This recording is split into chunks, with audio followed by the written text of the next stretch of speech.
Apakah bahan grouting elastik ini? Ia boleh melekat erat pada struktur konkrit dan dikenali sebagai lapisan kalis air polyurethane.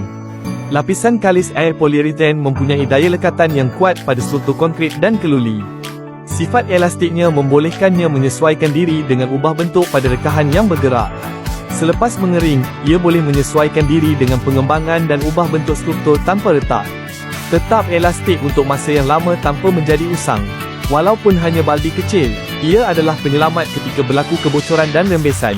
Tidak memerlukan pembinaan rumit seperti membran asfalt, menjimatkan tenaga kerja dan kos. Tidak perlu pencampuran rumit seperti lapisan kalis air lama. Anda boleh membuka penutup dan terus menggunakannya di rumah.